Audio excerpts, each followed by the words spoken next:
संत सम्राट सदगुरु कबीर साहब एक महामंत्र में जगाते हुए कहते हैं, सांचा से भागा फिरे झूठे का बंदा, कहें कबीर कासों कहों सकलो जग अंधा।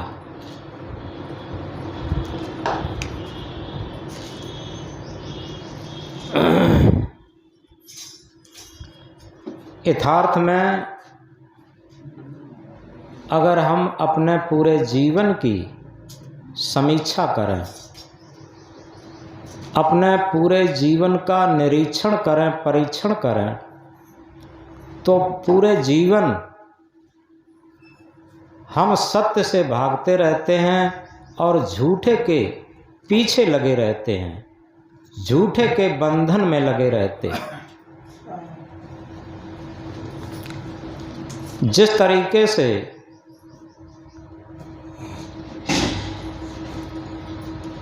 हमारा अनुमानित जीवन जैसे 80 वर्ष है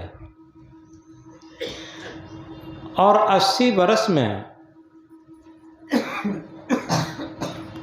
हमें कितने वर्ष, कितने महीने, कितने क्षण मिले और पूरे जीवन में कितनी श्वासें मिली, आखिर कभी विचार करके देखा? ये 80 वर्ष की सारी श्वासें जो हीरा मोती से भी कीमती हैं, ये पूरा 80 वर्ष का समय कितना लंबा समय होता है। आखिर हमने जिन प्राणी पदार्थों के प्रति, जिन परिवार के प्रति, जिन धन दौलत मकान सोना चांदी हीरा मोती के प्रति खर्च किया है, वो 80 वर्ष के जीवन में इकट्ठा किया हुआ परिवार, धन संपत्ति, घोड़ा गाड़ी वाहन महल खजाना सोना चांदी हीरा मोती सब इकट्ठा करके लगा करके और जीवन के बीती हुई श्वासें और जीवन के बीते हुए क्षण हम वापस नहीं ला सकते। इसलिए हमारी ये अमूल्य श्वासें, हमारा ये अमूल्य जीवन, ये सब झूठे के प्रति समर्पित होके चला गया।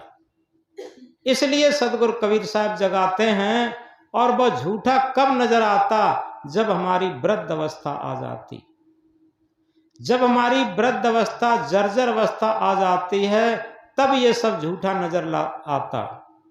जैसा कभी डॉक्टर साहब ने एक बूढ़ी माँ की कहानी सुनाई थी कि बूढ़ी माँ को, जो कि मेडिकल का डॉक्टर हो गया था, जिसने अपनी मेहनत मजदूरी करके पढ़ाया, उसी बेटा ने चौथी मंजिल से डाल दिया था और कहा कि ये माता जी धोखे में गिर गई हैं। तो ये सब क्या झूठा नहीं है? जिन परिवार के मोह में पालन पोषण हेत, करत रहत शुभ अशुभ नर अनेक करत नहीं चेत। आखिर में छुट जाएंगे जिन हित निस दिन दौर, छल हिंसा और घात कर हरत पराए कौर। जिस दिन तुम यहाँ से जाओगे तो को तेरे साथी होंगे, परवश हो करके चल दोगे अपने अपने राही होंगे। मैं कहूँ कहाँ तक है भाई, खुद करो परीक्षा जीते जी। जिसको तुमसे नहीं मतलब है वे समझे नहीं तुझे कुछ भी। जिस परिजन वो संबंधी का स्वार्थ तुमसे नहीं चलता है, देखो वे रुष्ट सदा रहते उनका स्वभाव नहीं मिलता है। जब तक हमसे स्वार्थ चलता रहता है लोग प्रेम करते, जब हमसे स्वार्थ चलना बंद हो जाता लोग प्रेम करना छोड़ देते। तो इस प्रकार हम अगर गहराई से समझें तो जिनके पीछे हम रात दिन दीवाना रहे और जिनके पीछे हमने सारे संस्कार अपने जीवन के बिगाड़ लिए, आखिर हमें संस्कार भोगना पड़ेंगे और जो कुछ अपने जीवन के संस्कार बिगाड़ करके इकट्ठा किया था, वो हमसे सब छूट जाएगा। उस दिन हमें दिखाई देगा, उसी दिन हमें दिखाई देगा कि हम झूठे के बंदा बने रहे और सांचे से भागे रहे। तो सदगुरु कबीर साहब जगाते हैं कि सांचे से भागा फिरे झूठे का बंदा, कहें कबीर का सो कहो सकलो जग अंधा। अंधा क्यों कहा?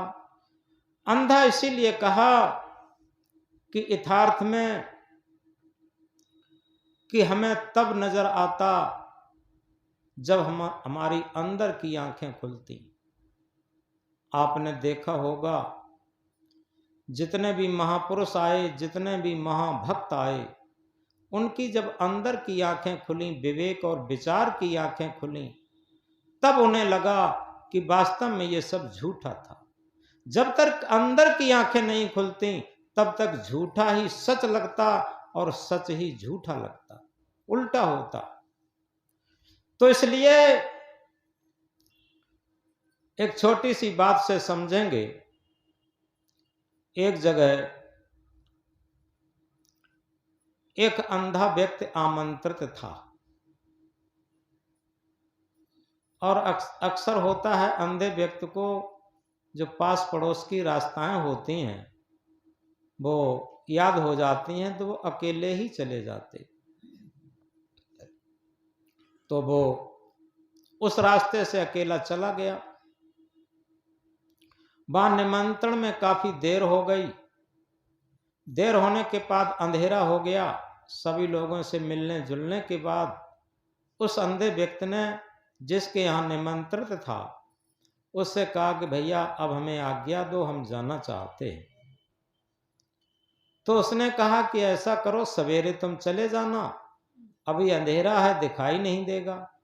उसने कहा तुम भी भले आदमी, अरे हमारे लिए तो अंधेरा और उजेला एक ही समान है, हमें क्या है। अब उसने भी सोचा बात तो सही है कि इसके लिए क्या, सूर्य निकल आए तब और सूर्य न निकले तब कोई फर्क नहीं पड़ता। फिर भी उसने विचार किया। उसने कहा अच्छा एक बात हम कहते हैं, उसे तुम मानना पड़ेगा। कि क्या? कि चलो तुम्हें तो नहीं दिखाई देता, लेकिन हम तुम्हारे हाथ में एक लालटेन देते हैं जलती हुई।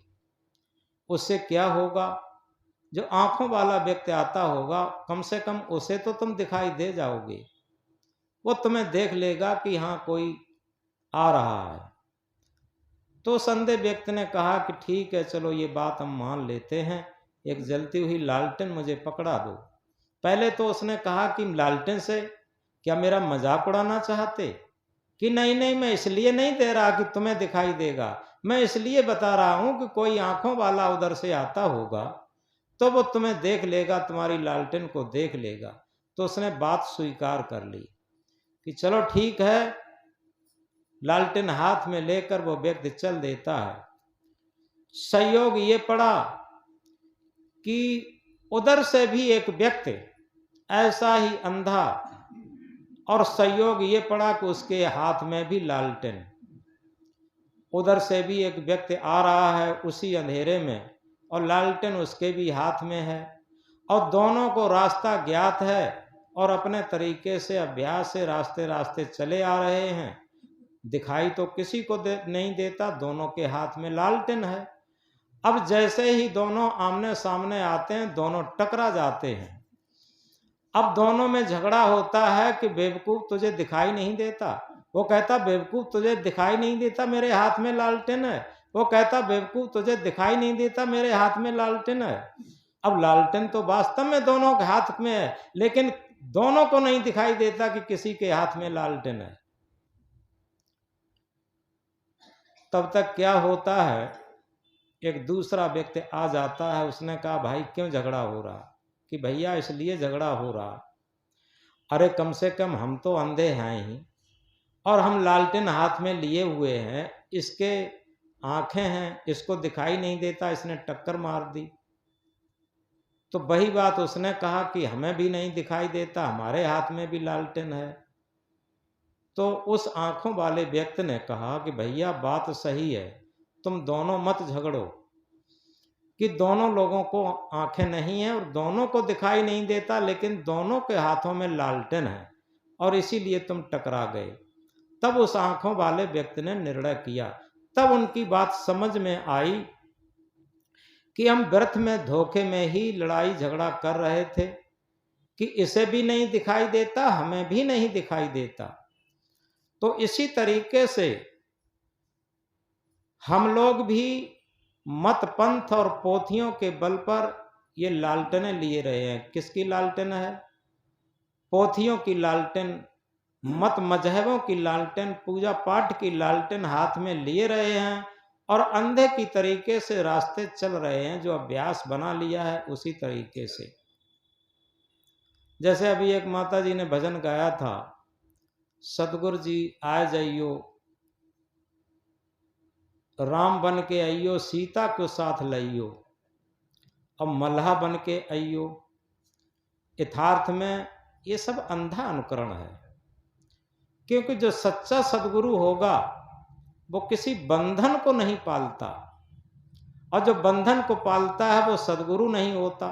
सदगुरु और मल्हा बनना ये दोनों असंभव बातें हैं, इम्पॉसिबल बातें हैं। जिस तरीके से सूर्य और अंधकार साथ नहीं रह सकते, ऐसे ही बंधन और मोक्ष साथ साथ नहीं रहते। रामायण में भी कहा है, जहां काम तहां राम नहीं, जहां राम नहीं काम, तुलसी दोनों होत नहीं, रवि रजनी एक ठाम।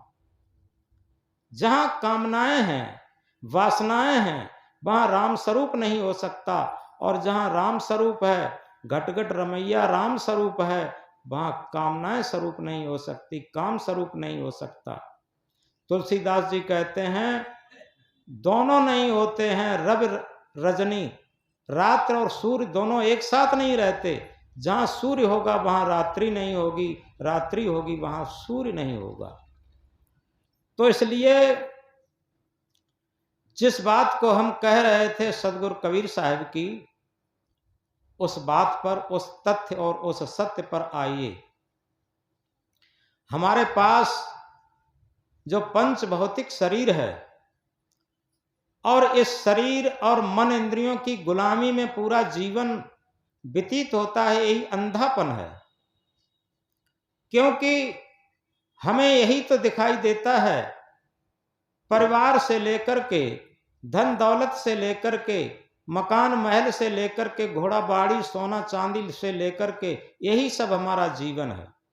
लेकिन कभी विचार करके देखा, एक मृतक जीवन को, जब जीवन समाप्त हो जाता है, तब उसके पास कितना भी महल मकान हो, कितना भी खजाना हो, कितना भी पद प्रतिष्ठा हो, कितना भी सोना चांदी हीरा मोती जवाहरात हो, कितना भी परिवार हो, आखिर उसके लिए उसमें क्या है?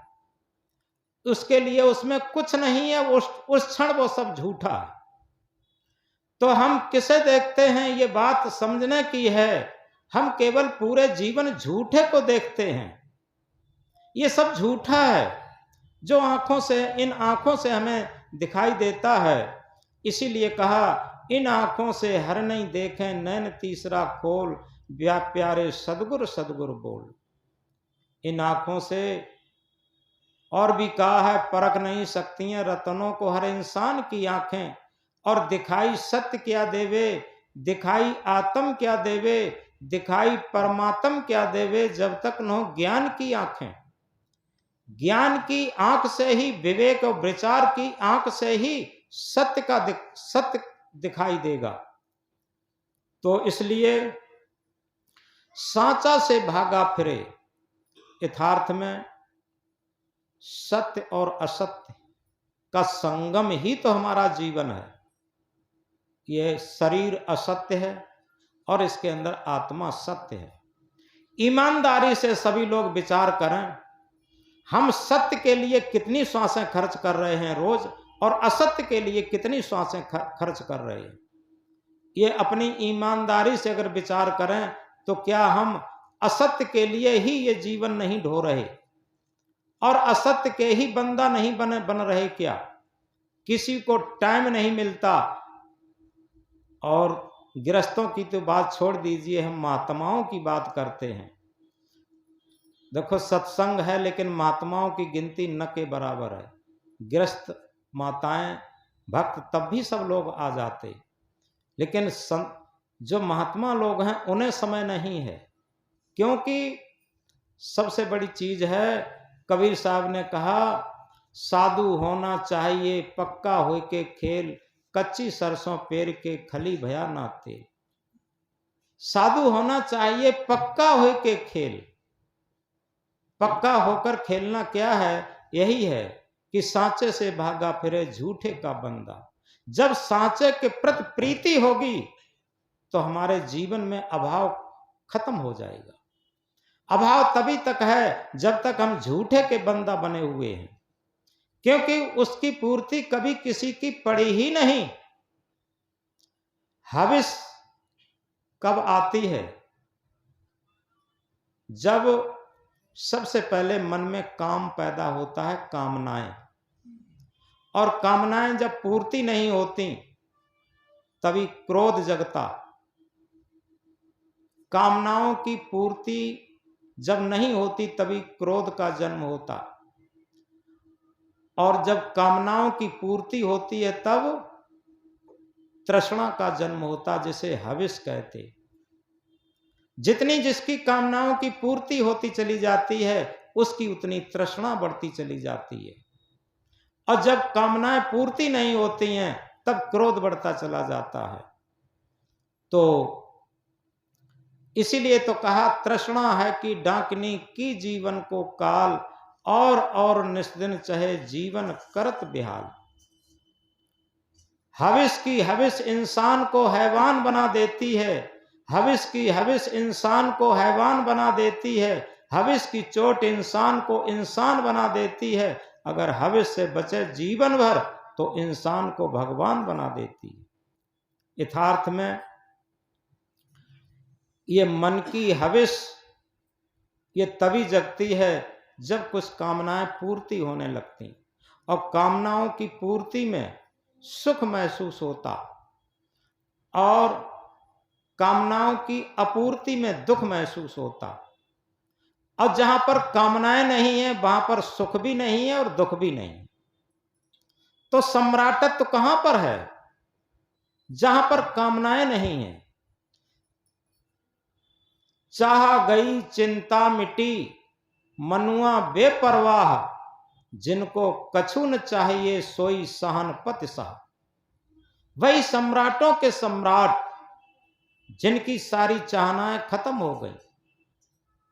तो यथार्थ में जब चाहनाएं खत्म होती तब न तो काम रहता, न क्रोध रहता, न राग रहता, न द्वेष रहता। जब कामनाएं जिसकी कामनाएं पूर्ति होती हैं वहां पर राग पैदा होता, और जब कामनाएं पूर्ति नहीं होती वहां पर द्वेष पैदा होता, और जब कामनाएं ही नहीं उठती वहां पर न राग है न द्वेष है, वहीं पर शांत है।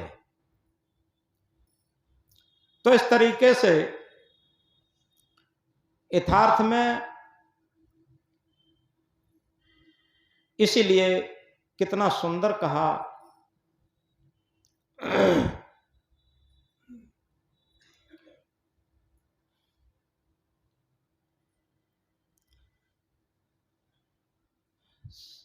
सपना यह संसार लागता आए के, चले जुआ में हार मनुज तन पाए के। सपना यह संसार लागता आए के, चले जुआ में हार मनुज तन पाए के। सपना ये संसार कब लगता? जब मृत्यु की बेला आ जाती, जब वृद्ध हो जाते, तब क्या लगता? ये सब सपना था। जैसे रात्रि में किसी को सपना लग आता है तो सवेरे जब जग जाता है तब सपने में कुछ माया मिली हो, धन दौलत मिली हो, मकान महल मिला हो, पद प्रतिष्ठा मिला हो, या कुछ खो गया हो, तो दिन में किसी से नहीं कहेगा कि भैया चलो सपने की हमारी माया देख लो चल करके, सपने में हमें बहुत बड़ा मकान मिला, बहुत बड़ा माया मिली, बहुत बड़ा पद प्रतिष्ठा मिली, देख लो चल, कोई नहीं कहेगा, क्योंकि उसे भी पता है कि ये सपना था, कुछ नहीं। लेकिन जो जन्म से लेकर मृत्यु काल तक सबका सपना, जिसमें जब वृद्ध हो जाता है, जर्जर अवस्था आ जाती है, तब उसे सपना नजर आता, तब वो कहता है कि हाय, ये एक जीवन एक सपने के समान निकल गया। तब उसे सब झूठा नजर आता, जवानी में बिल्कुल सच लगता, लेकिन जैसे ही अधेड़ अवस्था आने लगती, प्रतिकूलताएं घेरने लगती, तब उसे झूठा कुछ कुछ नजर आता।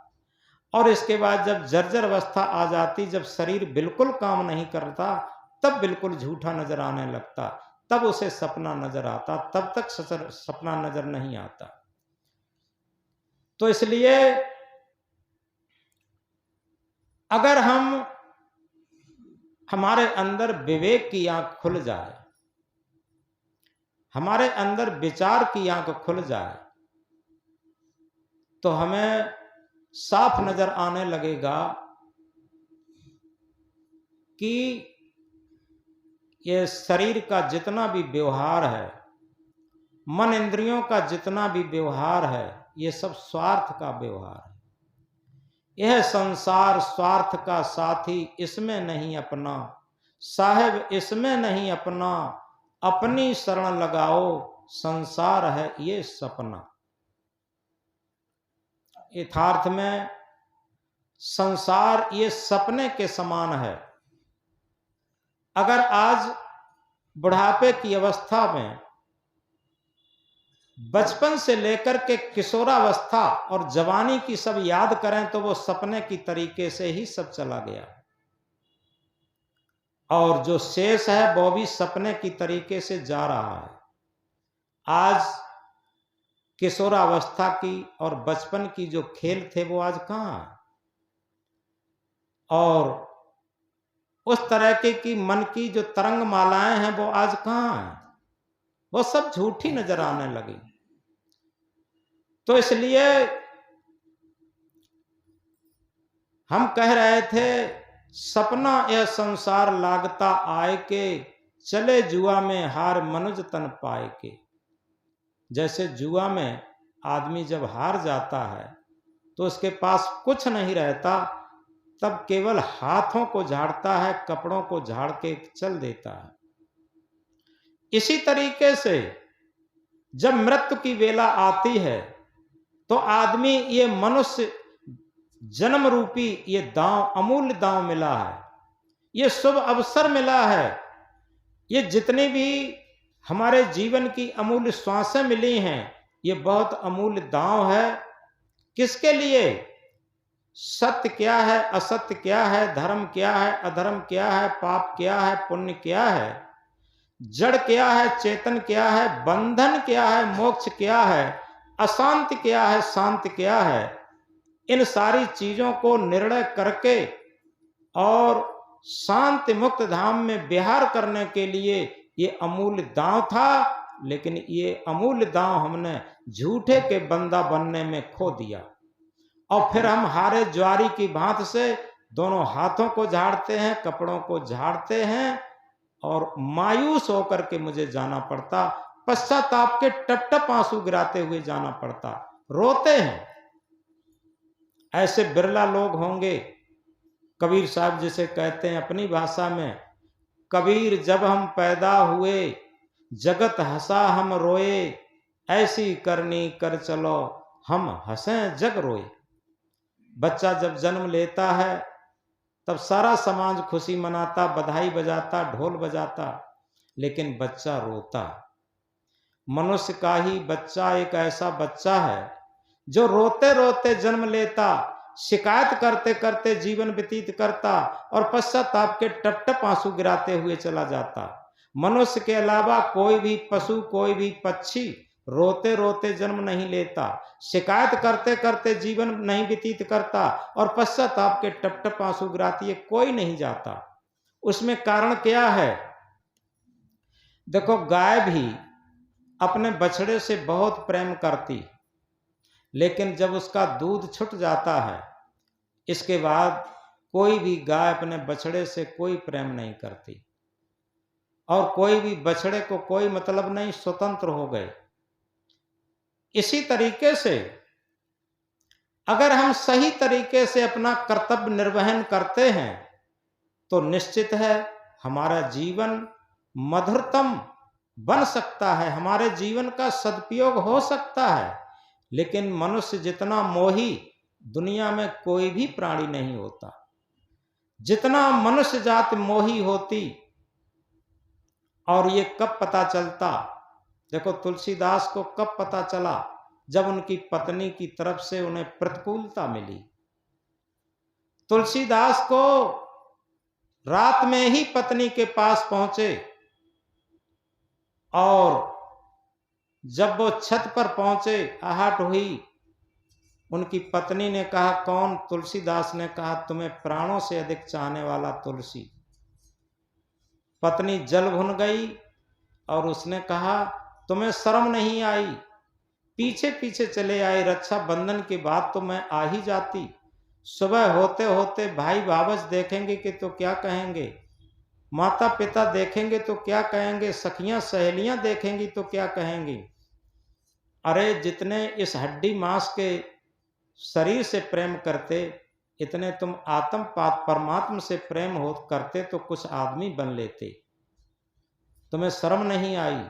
जहां इतनी बात कही, तुलसीदास के अंदर क्या हुआ? जो मोह था, राग था, आसक्ति थी, वो प्रतिकूलता से जल के राख हो गई और उसी राख पर वैराग्य का अंकुर प्रस्फुटित हो गया। जब वैराग्य का अंकुर प्रस्फुटित हो गया और तुलसीदास उसी क्षण जाने लगे। तुलसीदास जब जाने लगे, पत्नी ने कहा कि कहां जा रहे? तुलसीदास ने कहा, अब मैं जा रहा। पत्नी ने कहा कि जब प्रभात हो तब चले जाना, सवेरा हो तब चले जाना। तुलसीदास क्या कहते हैं, अब तो घोर प्रभात है, बाहर अंधेरी रात है, आधी रात है, और तुलसीदास कह रहे हैं कि अब तो घोर प्रभात है। घोर प्रभात कहां हुआ? घोर प्रभात उनके अंतःकरण में हुआ, उनके दिल में हो गया। तो ये नियम होता है संसार में, सवेरा तब होता जब सूर्य निकलता है, लेकिन आध्यात्म में, धर्म भक्ति के क्षेत्र में जब आंख खुल जाए तब सवेरा होता। जब आंख खुल जाए तभी सवेरा। और कौन सी आंख खुल जाए? हमारे अंदर की आंख खुल जाए तब सवेरा, तब सुनहरा प्रभात होता। और ऐसा प्रभात होता कि उसमें कभी भी रात नहीं आती, ऐसा प्रभात होता। तो तुलसीदास के अंदर वही हुआ। तुलसीदास कह रहे हैं, अब तो घोर प्रभात है, अब मैं जा रहा। अब पत्नी के रोकने से भी नहीं रुक रहे और जा रहे हैं। और जाते जाते उनके अंदर से एक मंत्र प्रस्फुटित हुआ। क्या मंत्र प्रस्फुटित हुआ? कि अब तक नसानी अब न नसाएं। क्या नसानी? यह हमारी हीरा मोती जैसी अमूल्य श्वासें अब तक व्यर्थ में चली गई, मोह और शोक में। दुनिया में ऐसा किसी ने नहीं देखा होगा जिसे मोह हो, उसके पीछे शोक न हो। तुलसीदास ने ही आगे लिखा है कि मोह सकल व्याधिन कर मूला, जैसे उपजे बहुविध सूला। जितना अधिक गाढ़ा मोह होगा उतना ही गाढ़ा शोक होगा, दुख होगा, कष्ट होगा। ये नियम की बात है। देखो राजा दशरथ का मोह इधर रानी कैकेयी से भी था, इधर राम से भी था। और अगर मोह ना होता तो वो कड़ा निर्णय दे सकते थे, लेकिन कड़ा निर्णय इसलिए नहीं दे पाए कि इधर कैकेयी से भी बहुत मोह था, कैकेयी को भी नहीं फटकार सकते थे, और मोह राम से भी था, राम को भी कुछ नहीं कह सकते थे। और वही बीच में पड़ करके, और इसीलिए रामायण में सबसे अधिक मोही जो बात आई है वो राजा दशरथ के लिए आई। कहीं भी बात आती है तो राजा दशरथ के मोह का वर्णन जरूर होता। और उसी मोह में वो हा राम चिल्लाते चिल्लाते मर गई। तो इसलिए यथार्थ में ये सूत्र की बात है। वैराग्य शब्द लोग क्या सोचते हैं कि हम जैसे ड्रेस पहन के बैठ गए ये वैराग्य हो गया। ये ड्रेस से वैराग्य नहीं होता। ये चाहे गृहस्थ हो विरक्त हो कोई मतलब नहीं। वैराग्य एक बहुत अच्छी चीज है, आज समझ लीजिए। वैराग्य कोई ड्रेस की बात नहीं है। वैराग्य ऐसा नहीं है घर गृहस्थी को छोड़ देने की बात हो। वैराग्य कहते हैं राग रहित स्थिति, क्योंकि वहां पर कर्तव्य निष्ठा होती है। जहां पर राग रहित निष्ठा, जहां पर राग रहित स्थिति होती है वो आदमी कर्तव्य निष्ठ होता है। आपने उदाहरण पढ़ा होगा पन्ना धाय का। जो पन्ना धाय थी जिसने उदयवीर को पाला था, जो राणा के परिवार का सबसे बड़ा शासक बनने वाला था, उदयवीर उसे पाला था। और उसका जो चचेरा भाई था शायद या चाचा था, जिसका शायद रणवीर नाम था, ऐसा ही कुछ है, ध्यान से भूले हैं, वो राजा बन चुका था जब तक ये उदयवीर पल न जाए। उदय सिंह, राजा उदय सिंह जब तक पल न जाए तब तक उसे राजा बना दिया था। और पन्ना धाय उसे पाल रही थी उदय सिंह को। एक दिन उस बनवीर ने शराब पी करके और महलों में राग रंग नाच करवाया और शराब पी करके नंगी तलवार लेकर के जहां उदय सिंह बेटा पन्ना धाय जहां पर पाल रही थी उसके पास जाता है मारने के लिए। पन्ना धाय समझ गई थी आज हो सकता है उदय सिंह का अंत हो जाए।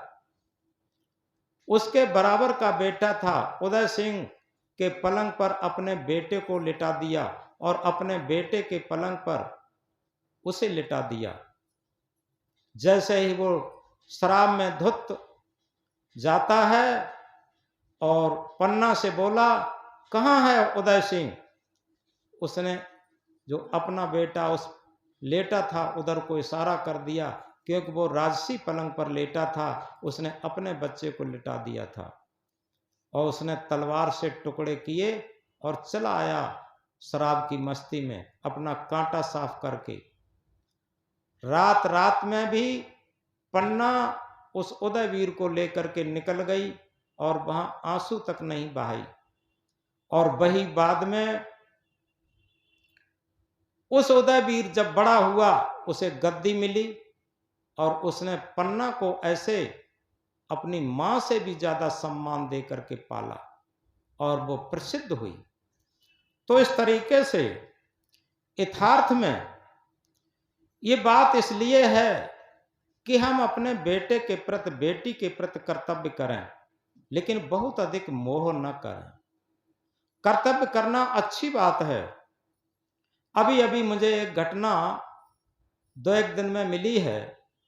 बाहर से एक बेटी ने, जो 19 वर्ष की बेटी, और उसने वो कहीं दूसरे लड़के के साथ चली गई और उससे पहले अपने पिता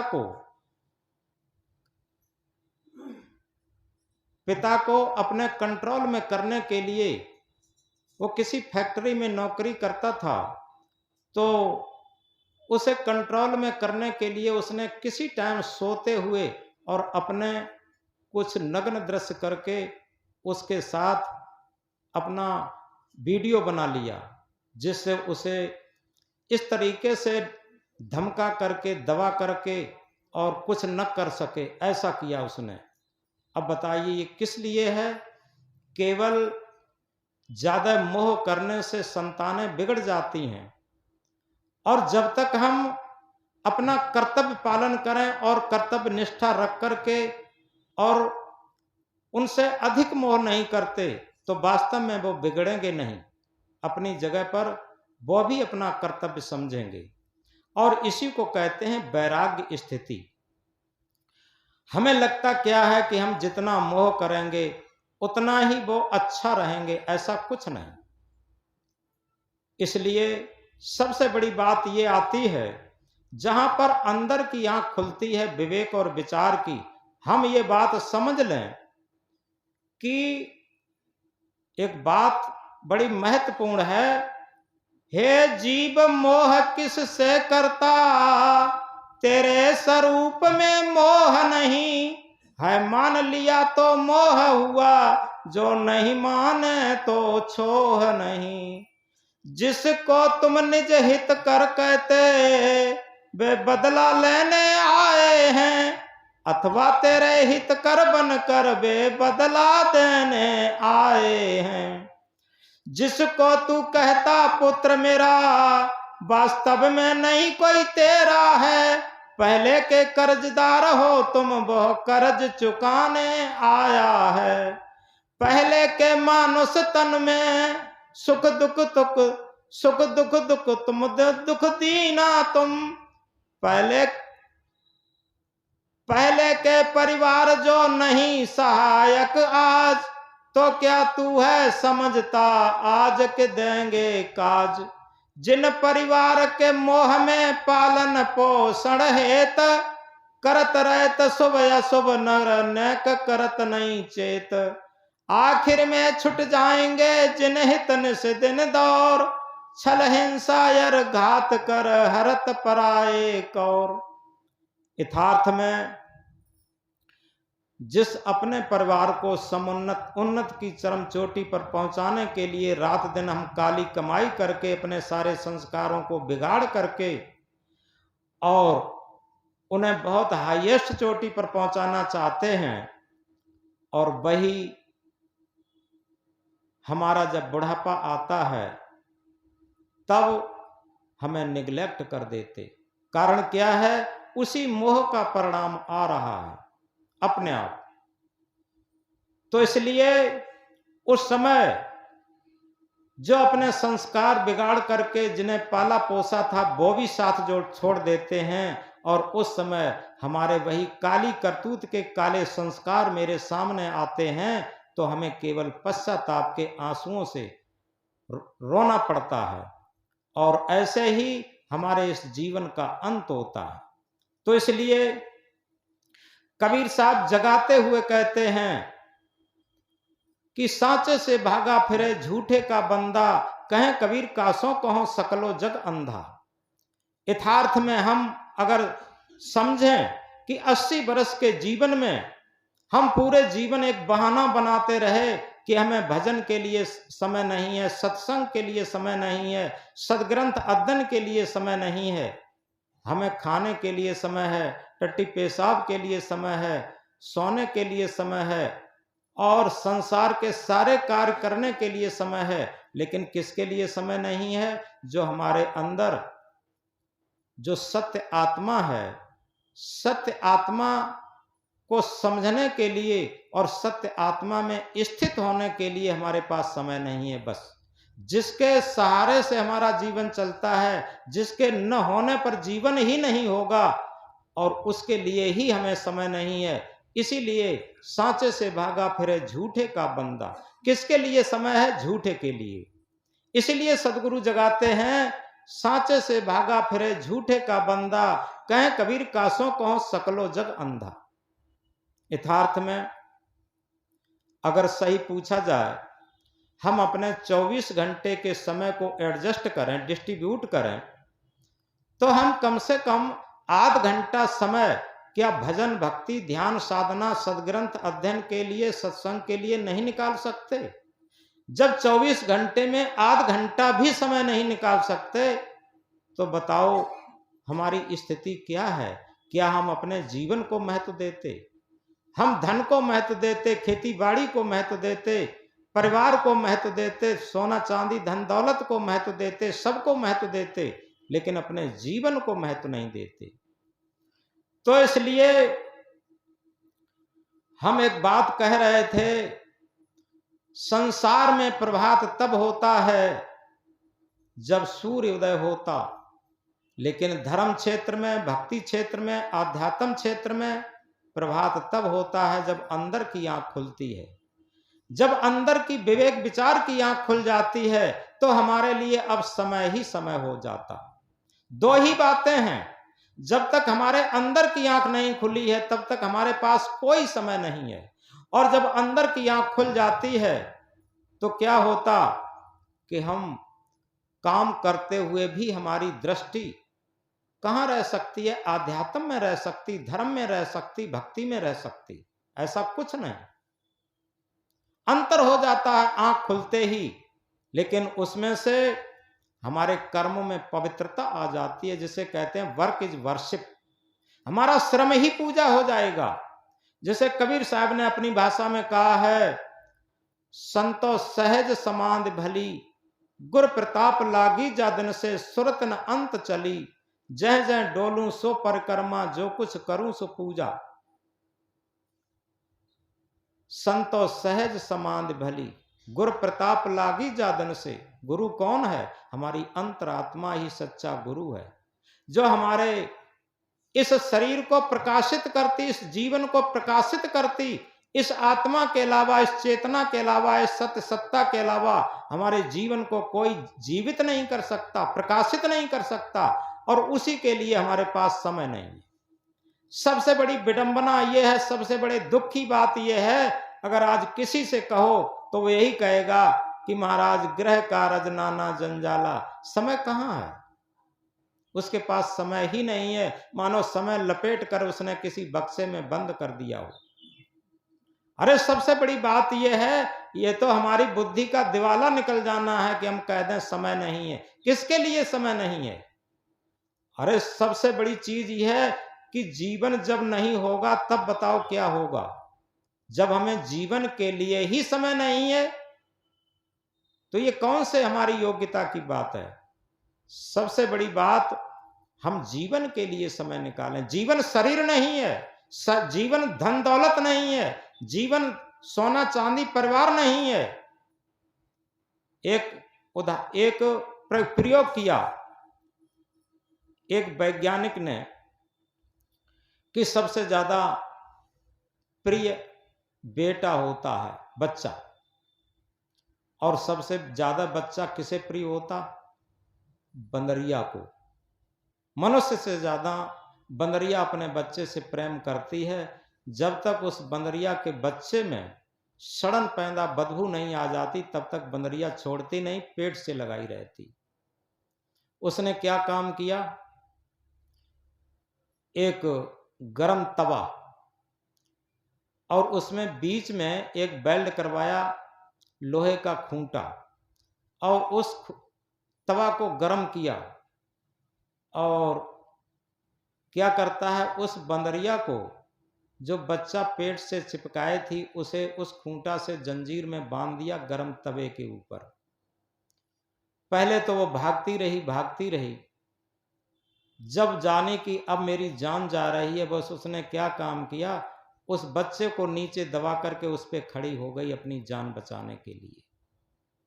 बस उसने तुरंत दोनों को हटा दिया। हालांकि थोड़े झुलस जरूर गए लेकिन थोड़े बच गए। उसने एक प्रयोग किया कि बंदरिया सबसे ज्यादा अपने बच्चे से प्रेम करती है, लेकिन जहां अपनी जान जाती हो वहां बच्चे से भी प्रेम नहीं कर पाती। तो इसलिए सबसे बड़ी बात है, जीवन में सबसे उपयोगी है तो अपनी चेतन सत्ता, सत्य सत्ता, आत्म सत्ता, जीवन सत्ता। और जब जीवन सत्ता सबसे उपयोगी है जीवन में, लेकिन जीवन सत्ता के लिए हम कितना समय निकालते? अगर जीवन सत्ता के लिए समय हमारे पास नहीं है तो इसका मतलब हम दुनिया में सबसे प्रेम करते हैं लेकिन अपनी जीवन सत्ता से प्रेम नहीं करते, अपनी सत्य सत्ता से प्रेम नहीं करते। हम कैसे धार्मिक, कैसे भक्त? हम कहते तो बहुत धार्मिक हैं, कहते तो बहुत हैं भक्त। भक्त केवल ज्ञान की बातों से नहीं होता। भक्त देखो, मीरा के पास कितना समय था, सबरी के पास कितना समय था, सहजों के पास कितना समय था। और इसी के तरीके से बुद्ध तो इकलौते बेटे थे उस राजा के, और जब 13 साल बाद वे लौट के आए तो अपने जो इकलौता बेटा था राहुल, 13 साल का, जो राज्य का उत्तराधिकारी बनता, उसे भी वो ले गए। उसे भी वो ले गए क्योंकि उन्होंने क्या कहा कि बेटा मैं तुझे वो उत्तराधिकार दूंगा जो संसार में किसी पिता ने नहीं दिया होगा। और उन्होंने अपने झोले से कपड़े निकाले और 13 साल के बेटे को भी पहना दिए और साथ ले गए। और कहा, क्या कहा कि जिस सत्य को मैं समझ चुका और मैं समझता हूं, उस सत्य से दुनिया में कोई कीमती चीज है ही नहीं, और उस सत्य से मैं सबका परिचय कराना चाहता हूं। इसीलिए मैं सत्य का उत्तराधिकार तुझे देना चाहता हूं। इस असत्य से हट करके सत्य का परिचय करना सबसे बड़ा उत्तराधिकार है और सबसे बड़ा धन है। तो इसलिए हम एक बात कह रहे थे कि आध्यात्म का प्रभात तब होता है जब हमारे अंदर की आंख खुल जाए, और जब अंदर की आंख खुलती है तब साफ नजर आता है कि ये संसार सब सपना के समान है। जब तक ये संसार सपने के समान नहीं लगता, और ये सपना तब नजर आता है, दो ही चीजें हैं, या तो कोई बड़ी प्रतिकूलता लग जाए, जैसे तुलसीदास को लगी, जैसे बुद्ध को लगी, जैसे सबरी को लगी, जैसे मीरा को लगी, जैसे राजा भर्तृहरि को लगी, या तो प्रतिकूलता लग जाए, और या फिर उसके अंदर प्रारब्धी संस्कार कुछ ऐसे जग जाएं जिसके द्वारा अंदर की आंख खुल जाए, जिसे विवेक की आंख कहते हैं, जिसे विचार की आंख कहते हैं। ये अंदर की आंख खुलते ही हमें सपना जैसा नजर आने लगता, और तब क्या होता, सत्य से प्रीति होती। सत्य से प्रीति तभी होगी जब अंदर की आंख खुलेगी, और असत्य से प्रीति तब तक रहेगी जब तक अंदर की आंख बंद रहेगी। ये दोनों में से एक ही रहेगा। जैसे ये अकाट्य सत्य है, जब सूर्य रहेगा तब रात्रि नहीं होगी, और जब रात्रि होगी तब सूर्य नहीं होगा। ये अकाट्य सत्य है। इसी तरीके से जब तक हमारे अंदर की आंख नहीं खुलती है तब तक हमें सत्य प्रिय रहेगा, कोई भी हो। जैसे हम ड्रेस पहने हैं तो निश्चित हमें असत्य ही प्रिय है जब तक अंदर की आंख नहीं खुली तब तक। और अंदर की आंख खुलती है, चाहे आप गृहस्थी के ड्रेस में, अगर आपकी अंदर की आंख खुल गई है तो आपको सत्य से प्रीति हो जाएगी, असत्य से प्रीति नहीं रहेगी। ये स्वाभाविक है। तो इसीलिए फिर तुलसीदास क्या कहते हैं कि अब तक नसानी अब न नशे हो। ये अमूल्य श्वासें हीरा मोती जैसी अब तक हमने व्यर्थ में खोई, लेकिन अब व्यर्थ में नहीं खोऊंगा। ये उनका एक अकाट्य नियम हो गया। और इधर चाह गई चिंता मिटी मनुआ बेपरवाह, जिनको कछु न चाहिए सोई सहनपत साह। चाह गई, यथार्थ में आप अपने जीवन में एक प्रयोग करके देख लें। गृहस्थी में होते हुए भी आप निष्कामता का जीवन जीना सीख लें। चाह जितनी कम होगी जिसकी, वो अंदर से उतना ही संतुष्ट होगा, और जिसकी चाहनाएं जितनी प्रबल होंगी वो उतना ही दुखी होगा, चाहे कितना भी सम्राट बड़ा हो। ये अकाट्य नियम है। ये आध्यात्म क्षेत्र की बात है, ये भक्ति क्षेत्र की बात है, ये सच्चे धर्म की क्षेत्र की बात है। होता क्या है, जितने धार्मिक लोग हैं उनकी चाहनाएं और बढ़ जाती हैं, क्योंकि धर्म की आड़ में चाहनाओं का बढ़ जाना ये स्वाभाविक उनका रहता है, क्योंकि वो थोपा हुआ धर्म होता। थोपे हुए धर्म की आड़ में चाहनाएं असीमित हो जाती, जिन्हें कहते हैं वांट्स आर अनलिमिटेड। इच्छाएं असीमित होती हैं और वे कभी नहीं पूर्ति होती। तो इस प्रकार आप जिस परिवार और जिस गृहस्थी के जीवन में जी रहे हैं, वहां एक प्रयोग करके देखें। कम चाहनाएं करते जाएं, धीरे धीरे चाहनाओं को कम करते जाएं, और अपने आप अपने अंदर सम्राटत्व महसूस करेंगे। आपको लगेगा कोई अभाव है ही नहीं, ऐसा महसूस होगा। और जितनी चढ़ाएं, लेकिन होता क्या उल्टा, ज्यों ज्यों काया होए पुरानी, तृष्णा पै त्यों चढ़े जुआनी। काया तो पुरानी होती चढ़ी जाती है, ममता और तृष्णा हविस बढ़ती जाती है।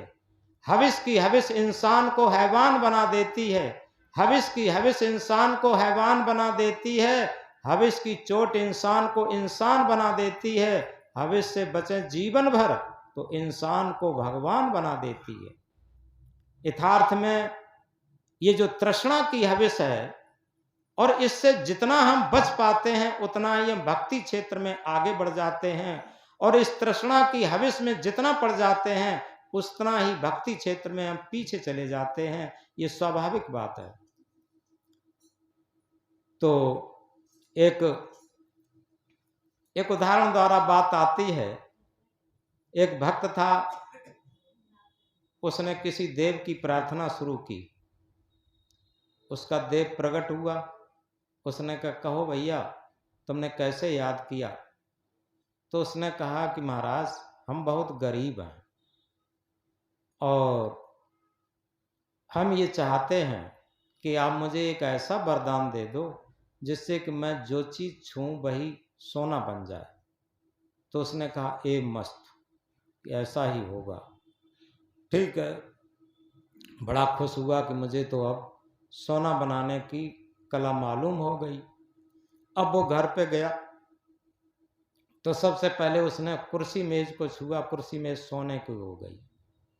अब बहुत खुश, उसने पत्नी से भोजन मंगाया, पत्नी पानी लाई, पानी लोटा छुआ, लोटा सोने का हो गया। थाली छुई, थाली सोने की हो गई। अब जैसे ही रोटी तोड़ी, रोटी सोने की हो गई। अब सोना थोड़ी खाया जाएगा। उधर नाती आया, नाती सोने का हो गया, उसे छू दिया। अब वो घबराया, उसने कहा अब तो सब गड़बड़ मामला हो गया। और गड़बड़ मामला हो गया, अब वो भागा वहां से। वहीं पर फिर उसने पूजा की, वो देव फिर प्रकट हुआ। उसने कहा, कहो भाई अब क्यों परेशान हो, अब तो तुमने मांगा वही दे दिया। नहीं महाराज, हम पहले बहुत सुखी थे, अब ऐसा करो वो अपना वरदान वापस ले लो, हम तो उसी में रहना चाहते हैं, ये तो व्यर्थ हो गया। उसने कहा, ए मस्त, वो जैसा था वैसा ही हो गया। अब जैसा था वैसा हो गया, उसमें वो अब सुखी हो गया, और सोने बनाने की कला सीखने में वो दुखी हो गया था। तो अब देखो, उसके पास से न कुछ गया न कुछ आया, लेकिन सुखी हो गया। ये एक दृष्टांत काल्पनिक है, लेकिन उस काल्पनिक दृष्टांत से समझने की एक कला आती है कि ये हर आदमी अनुभव करता है कि पहले सबके पास गरीबी रही। हमने देखा है कि यहाँ जितने भी भक्त लोग आते हैं उनके छोटे छोटे बच्चे रहे, तो वो कहते थे, गुरुजी हमारे एक लड़के की शादी हो जाए और इसके बाद हम लोग खूब आया करेंगे सत्संग में। अब उनके एक लड़के की शादी हुई, 2 लड़कों की शादी हुई। जितने लड़कों की शादी होती गई उतने ही वो और ज्यादा उलझते गए। ये होता गया, और जब तक वो बच्चे छोटे छोटे थे खूब सत्संग में आते रहे, बड़ी खुशी से आते रहे, और जितना भी शादी होती गई, बहुएं घर में आती गई, हम कहते हैं लोगों से, तब वो हंसते हैं और कहते हैं, क्या गुरुजी आप ठीक कहते थे, अब तो और ज्यादा उलझते चले जा रहे हैं।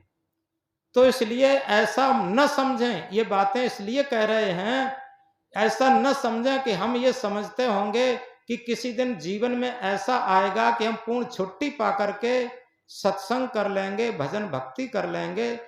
ये कुछ नहीं कर पाएंगे। आज हमारी देह में शक्ति है, और आज से ही हम शुरू कर दें तो धीरे धीरे हमारा अभ्यास बना रहेगा, हम करते रहेंगे, हमारा परिवार भी चलता रहेगा और भजन भक्ति भी होता रहेगा। ये कभी नहीं होगा कि हम ये सोचें कि कभी परिवार से निवृत्त होकर के हम भजन भक्ति कर लेंगे, ऐसा असंभव है, कभी होगा ही नहीं। तो इसलिए जहां पर हम हैं, जिस स्थिति में हैं, उसी स्थिति में अगर अपना काम भी शुरू कर दें, अपना काम यही है, क्योंकि कहते हैं काम तेरे ना पूरे होंगे, तू पूरा हो जाएगा। कोई आदमी ये समझे कि इतने काम हम पूरे कर लेंगे, इसके बाद हम भक्त बनेंगे, भजन करेंगे, सत्संग करेंगे, ये करेंगे, ऐसा होता ही नहीं। ये सब अज्ञान की बातें हैं। ज्ञान की बात ये है, ये कहा है जो बीत गया वो मुर्दा है। इस बात को समझो, बीत गया वो मुर्दा है, आने वाला सपना है, जिसमें हम बंधन काटें वो वर्तमान समय अपना। ये महान सूत्र है। हमको अपने जीवन में सुखी रखने के लिए, शांत रखने के लिए, हम ये समझें कि इतना धन हो जाए, इतना पद हो जाए, इतना ऐसा हो जाए, तब ऐसा करेंगे। ऐसा कभी नहीं होगा, इम्पॉसिबल है, असंभव है। बीत गया वो मुर्दा है। जितना हमारे जीवन की श्वासें, जीवन के क्षण बीत गए हैं, वो मुर्दा हो चुके, उनसे आज हमें कोई लेना देना नहीं। इस बात को गहराई से समझ लें। और आने वाला सपना है, ये पता नहीं है कि हम 80 साल तक जिए कि 70 साल तक जिए, कब तक जिए, कि कल ही हमारी ये शरीर राख की ढेरी बन जाए, कुछ पता नहीं। इसलिए आने वाला सपना है, जिसमें हम बंधन काटें वो वर्तमान समय अपना है। Act living in the present, however pleasant, no believe। वर्तमान का अस्तित्व है, उसी में हम अपना आध्यात्मिक काम करना शुरू कर दें। भूत दफनाया हुआ है, भविष्य कल्पना में है। इसलिए ये क्या है? ये जागने की चीज है। सत्संग क्या है? जगाता है। जागो लोगो मत सोवो, ना करो नींद से प्यार, जैसा सपना रैन का वैसा यह संसार। ऐ लोगो जागो, ये नींद से प्यार मत करो। नींद कौन सी है?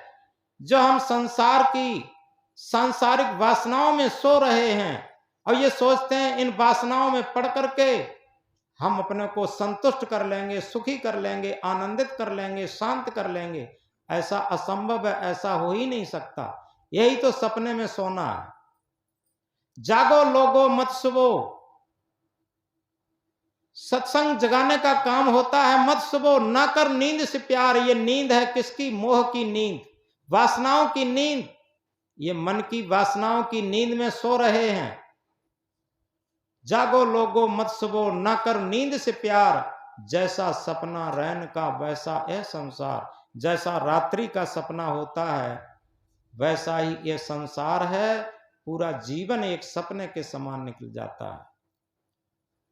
अगर वास्तव में यहाँ बड़े बूढ़े लोग ज्यादा बैठे हैं, सबको पता होगा क्या हमारे पहले का जन्म, पहले का जीवन सपने जैसा नहीं लग रहा? क्या सबको लग रहा है कि वास्तव में एक ऐसा जंप ले गया जीवन जो तुरंत बुढ़ापा तो मालूम पड़ता है। क्योंकि जो जाके न आए ऐसी जवानी देखी और आके न जाए ऐसा बुढ़ापा देखा। जाके न आए, जवानी ऐसी है जो जाके कभी नहीं आती जीवन में।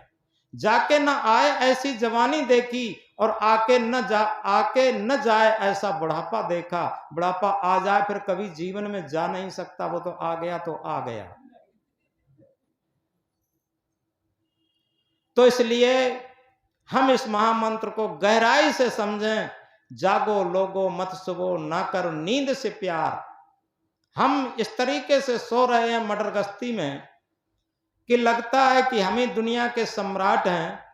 अरे बड़े बड़े सम्राटों के जीवन को देखो, आखिर पश्चाताप करके गए हैं। हमें भी पश्चाताप करके जाना पड़ेगा।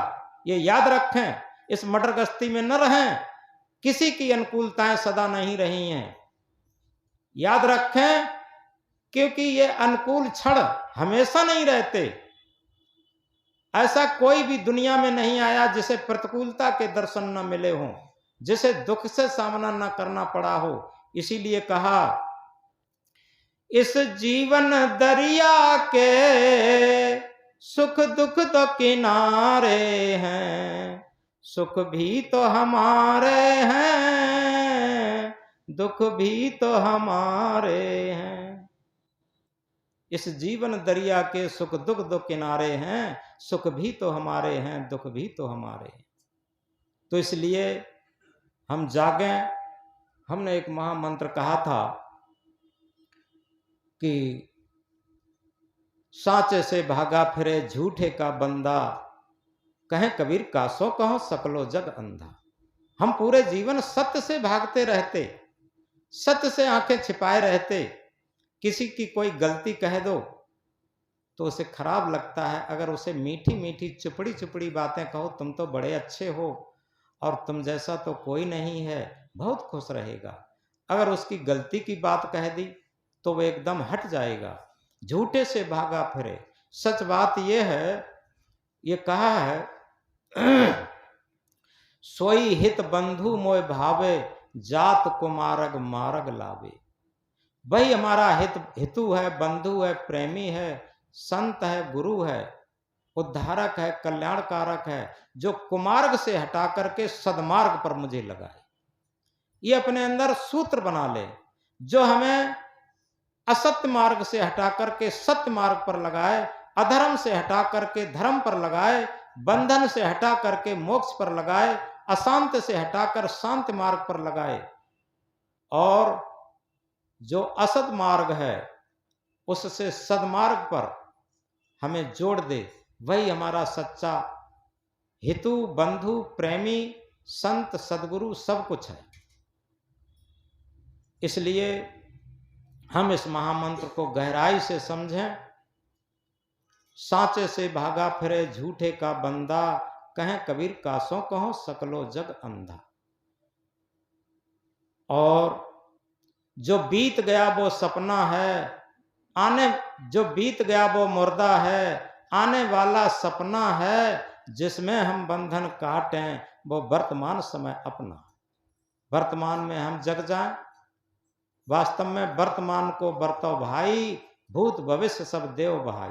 वर्तमान में हम जागरूक होकर के और अपने अंदर की विवेक विचार की आंख से अगर देखना शुरू कर दें तो हमें सत्य के पहलू पर चलना आ जाएगा, सत्संग के पहलू पर चलना आ जाएगा, भक्ति के पहलू पर चलना आ जाएगा।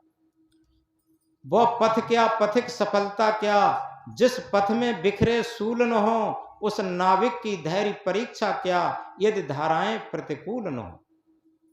प्रतिकूल धाराओं में जो अपनी नाव को खे के ले जाए उसी को तो चतुर नाविक कहा जाता। और इसी तरीके से हम ये न समझें कि हमारे लिए कोई कठिन परिस्थिति है, कठिन परिस्थिति कुछ है ही नहीं। सुरखरू होता है इंसान ठोकरें खाने के बाद, सुरखरू होता है इंसान ठोकरें खाने के बाद, हिना रंग लाती है पत्थर पर घिसने के बाद। मेहंदी तभी रंग ला पाती है जब पत्थर पर रगड़ी जाती है। और इसी तरीके से कठिनाइयों से आदमी निखरता है। डिफिकल्टीज मेक्स मैन, कठिनाइयां आदमी को बनाती हैं। इसलिए हम किसी कठिनाई से घबराएं नहीं, केवल सत्य के मार्ग पर, भक्ति के मार्ग पर, विवेक के मार्ग पर, आत्म परमात्मा के मार्ग पर चलते रहें। यही हमारे जीवन की सफलता है। और कबीर साहब के इस महामंत्र को याद रखें। साचे से भागा फिरे झूठे का बंदा, कहें कबीर कासों कहो सकलो जग अंधा। बोलो सदगुरु कबीर साहब की।